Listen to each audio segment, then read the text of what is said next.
pour pouvoir revenir l'une vers l'autre, eh bien ça demande une forte attraction. Donc, il est important en fait de pouvoir arriver à faire en sorte de laisser place à cette très très forte attraction. Bonjour. Bonjour à tous. La dépendance chez flammes jumelles. Quand on est flamme jumelle, souvent on est dans un lien de dépendance, ou en tout cas on se croit dans un lien de dépendance. Alors, je me retourne vers toi. Ouais. Ce lien de dépendance, comment le gérer? Comment ça se passe? Est-ce qu'on est vraiment dans des liens de dépendance souvent? Quand on est dans un vrai lien de dépendance, on parle aussi souvent de pervers narcissique quand on parle de dépendance. Est-ce que tu peux un petit peu déblayer tout ça? Ouais, je vais essayer en tout cas. Tout d'abord, j'aimerais faire une distinction runner-chaser. Parce que face à la dépendance, l'un et l'autre vont pas forcément réagir naturellement de la même façon. On entend beaucoup que le chaser est dans un lien de dépendance au lien, donc à l'autre. En contrepartie, le runner, lui, fuit la dépendance. Et c'est une réalité, tout du moins une réalité que nous, on a expérimentée. Oui, et puis qu'on constate aussi par les personnes qu'on suit un petit peu, avec lesquelles on échange. Exactement. Et c'est vrai que on constate facilement que le chaser est, lui, directement et très rapidement dans un lien très très fort dans Souvent instantanément, hein, ce besoin d'être en contact. Et là, effectivement, on peut vite comprendre, d'ailleurs ça a été le cas pour nous, tout de suite, tu m'as dit, oh là là, t'as l'air dépendant de moi. Oui, tout à fait. Et du coup, bien sûr, pour moi, Mhm. c'était quelque chose qui était difficile. Et d'autant plus que je me nourrissais vraiment de la croyance que euh, l'attachement amoureux, euh, la dépendance amoureuse et psychique était vraiment quelque chose de néfaste. Donc ça venait bien évidemment nourrir ma croyance que euh, en tant que runner, je trouvais là un bon prétexte pour ne pas aller dans le lien. Mais tout du moins, ce qui est intéressant, c'est que justement, face à cette dépendance, chacun, donc là je sors du runner-chaser, hein, mais chacun finalement a quelque chose à dépasser vis-à-vis de la dépendance. On va dire que celui qui est dans une totale euh, attirance, un besoin profond d'être avec l'autre, son chemin à lui, bien souvent, c'est de se retourner vers lui-même et d'apprendre justement à faire ce chemin d'aller vers lui-même, de découvrir le monde qui est à l'intérieur de lui. Et du coup, ça va lui permettre d'être dans une véritable relation face à face dans le lien. C'est comme si en fait le mouvement de se noyer dans la relation faisait que la personne s'oublie totalement. Et c'est là où en effet on va commencer à parler des pervers narcissiques,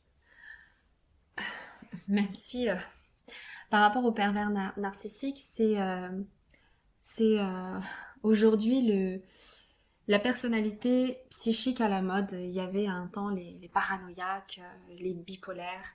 Maintenant, c'est les pervers narcissiques. Bien sûr, il y en a et mon intention, c'est pas de minimiser ça. Mais il n'empêche que euh, entre une personne qui est vraiment perverse narcissique, qui est vraiment dans cette structure psychique-là, et quelqu'un qui va avoir des comportements de pervers narcissique, il y a vraiment quand même une différence ici qu'il est importante de nommer. Et Euh, d'ailleurs, il y a peut-être que des spécialistes qui peuvent nommer finalement un pervers narcissique et pas le tout à chacun, dire en fonction de ses connaissances, c'est un peu l'automédication. Euh, voilà, c'est aussi une méfiance à avoir et quelque chose il faut en passer peut-être par des gens qui s'y connaissent véritablement. qui s'y connaissent véritablement et qui vont vraiment avoir un regard juste sur ce qui se passe. Parce que pour quelqu'un qui ne connaît pas, pour quelqu'un qui est professionnel et qui ne connaît pas le lien de flamme jumelle, il se peut que pour lui, au travers des informations qu'on peut apporter, Mhm. de voir là un pervers narcissique dans les comportements de l'un ou de l'autre. Donc, déjà, la première chose, c'est de prendre un peu de recul par rapport à cette notion de pervers narcissique. Mais tout du moins, quand on arrive pour cette personne qui est noyée dans la relation au point de s'oublier, quand cette personne arrive à commencer à prendre de la distance vis-à-vis du fait de se noyer dans le lien et qui va donc commencer à prendre le chemin d'aller vers elle-même, de se nourrir de qui elle est et de prendre vraiment place de qui elle est, alors elle va pouvoir là se retourner et regarder la personne qu'elle a en face d'elle. Et c'est véritablement à ce moment-là qu'il y a peut-être des comportements, des situations que l'autre amène et qui ne correspond pas, n'est pas juste. Et là, on a la possibilité, vu qu'on est distancé, de pouvoir réagir de façon juste. Et donc là où pour l'un, c'est vraiment la situation de l'autre, pervers narcissique, les comportements de l'autre, etc., qui est nécessaire pour lui de prendre du recul, de savoir véritablement qui il est dans son monde intérieur et d'en être solide pour pouvoir se présenter dans le lien et être solide dans le lien. À ça, il y a donc le partenaire inverse, et généralement ce partenaire-là, lui, face à la dépendance, eh bien, il la fuit, la dépendance. Le personnage qui lui est le plus difficile, c'est justement cette personne qui veut tout le temps être avec lui, qui veut tout le temps, qui a besoin de lui, voilà. Un certain étouffement qu'il peut ressentir. Ouais, il va ressentir de l'étouffement, il va ressentir de l'oppression, de l'avoir peur. Justement, lui, il va avoir peur de se perdre, de se noyer dans le lien. Ça me fait un peu penser à la vidéo qu'on a fait sur la communication, où on explique que justement le runner et le chaser sont vraiment deux entités complètement différentes sur le plan de la communication, mais là on est aussi sur le plan d'appréhension du lien, c'est-à-dire qu'il y en a un qui va aller vers, qui va vouloir absolument aller vers, et l'autre qui au contraire va se sentir étouffé et dépendant. Donc voilà, c'est un peu ça en effet le schéma et le vécu que nous déjà on a expérimenté, mais qu'en plus on voit chez beaucoup de personnes autour de nous. Et donc l'autre partenaire, donc je parle du runner, il est lui-même dans une relation de dépendance affective depuis toute sa vie. Toute sa vie, ça a été de faire plaisir aux autres, le regard des autres, dépendant du regard des autres, au point d'avoir oublié, lui, son existence. Là tu parles bien du runner. Là, je parle du runner, ouais. Et donc, son mouvement à lui, c'est véritablement d'essayer de sortir de tout ça. Et quand il commence à sortir de tout ça, se retrouver face à quelqu'un qui le ramène de nouveau dans quelque chose de dépendance, lui fait peur et ne lui donne pas envie justement d'aller dans le lien. Là où pour le chaser, c'est important que son mouvement soit d'aller vers lui-même, vers son monde intérieur pour trouver cette solidité, pour le runner, pour lui c'est important, vu qu'il sait être solide en lui-même, eh bien d'apprendre à aller vers le lien, d'apprendre à s'engager dans le lien. Et c'est là où, tout d'un coup, quand cela est dépassé, eh bien, on se retrouve face à face. Et c'est ça que moi, je voulais vraiment partager avec vous et qui me semble très important. Parce que si on reprend l'histoire, le mythe de la flamme jumelle, qui est donc cette âme scindée en deux et qui est destinée à revenir l'une vers l'autre. Donc bien évidemment que pour pouvoir revenir l'une vers l'autre, eh bien ça demande une forte attraction. Donc il est important en fait de pouvoir arriver à faire en sorte de laisser place à cette très très forte attraction. Si cette attraction est vécue à partir de la souffrance, à partir des blessures, à partir de l'ego. On met tout sur sur le dos de l'ego en ce moment, mais il n'empêche que bien souvent, c'est quand même lui qui est à l'initiateur de beaucoup de choses. Euh, et bien là, on est dans la dépendance.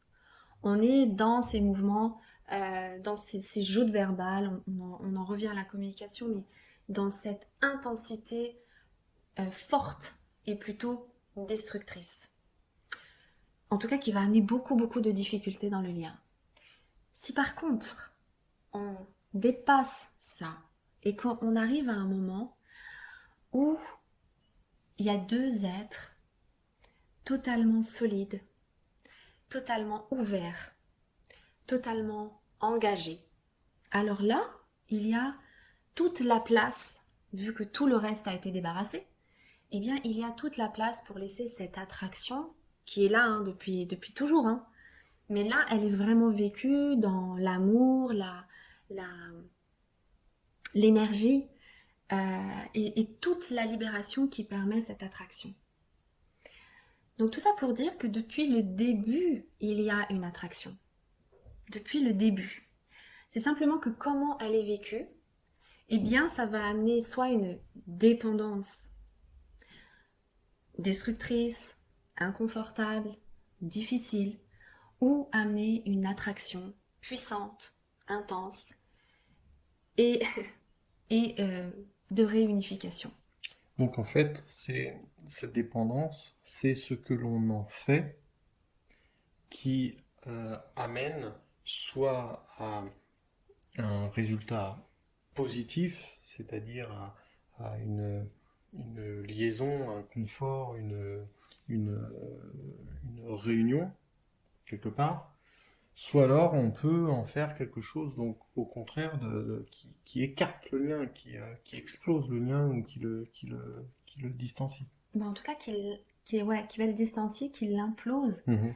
et parce que l'intensité, elle est là de toute façon. Mhm. C'est simplement que vu comment elle est vécue, soit ça va faire des mouvements de contraction. Mhm.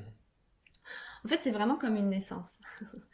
Ça, c'est quand on regarde les accouchements, ce qu'on voit, c'est que par exemple, quand la femme qui accouche, si elle est totalement détendue, plus elle est détendue en fait, plus elle est ouverte, plus elle est en accueil du processus, et plus l'accouchement va se passer tout à fait naturellement, parce qu'elle va libérer les hormones nécessaires pour cela. Et là, c'est un peu la même histoire, quoi. C'est-à-dire que plus on est lâché dans le lien, plus on est complètement laissé aller dans le processus de réunion. Parce que c'est ça dont il s'agit. Quand je parle de deux âmes qui reviennent l'une vers l'autre, de recicatriser les choses, c'est évident que c'est comme deux aimants qui reviennent l'un vers l'autre. Donc plus on est détendu, plus on se laisse aller à ce processus-là, et plus cela va en effet se faire dans l'amour, etc., etc. Mhm. Mais c'est vrai que plus on va contracter les choses, plus on va être Vivre les dans... choses de façon douloureuse, de façon violente, Exactement. Et brutale. c'est ça, c'est ça. Et là, ça va plutôt au contraire éloigner du résultat. Ça va éloigner du résultat et toute cette intensité qui devrait réunir, Mhm. en effet, elle bloque surtout les choses. Voilà, elle bloque le processus complètement. Donc, eh bien, ce qu'il est important, c'est peut-être que vous regardiez comment vous, vous êtes en relation avec votre dépendance. On est tous en relation face à la dépendance, qu'on soit dépendant, qu'on soit en train de lutter contre une dépendance, qu'on soit en train de l'éviter, qu'on soit en train d'essayer de la diminuer, mais de regarder un petit peu justement comment ça se passe, de regarder peut-être les comportements que vous avez, d'éviter ça, ou au contraire de provoquer la dépendance. Et peut-être de vous demander de quoi vous avez besoin, pour justement sortir de cette dépendance. Et, et la dernière chose que j'aimerais dire, c'est que c'est normal d'être attiré par l'autre. C'est un peu ça que j'essaie de dire dans toute cette histoire de dépendance et attraction, c'est que c'est un mouvement naturel en tant que flamme jumelle, c'est-à-dire de vouloir se réunir à son autre ou de vouloir s'en libérer. Le runner, il a ce mouvement-là, il essaie de s'en dépêtrer, il essaie de s'en distancer, mais il est de toute façon aussi attiré par le lien. Voilà. Je vous propose de laisser quelques commentaires, de liker pourquoi pas cette vidéo et même de nous poser des questions si vous le souhaitez. Et puis on vous retrouve très bientôt. À bientôt. Au revoir. Merci. Au revoir.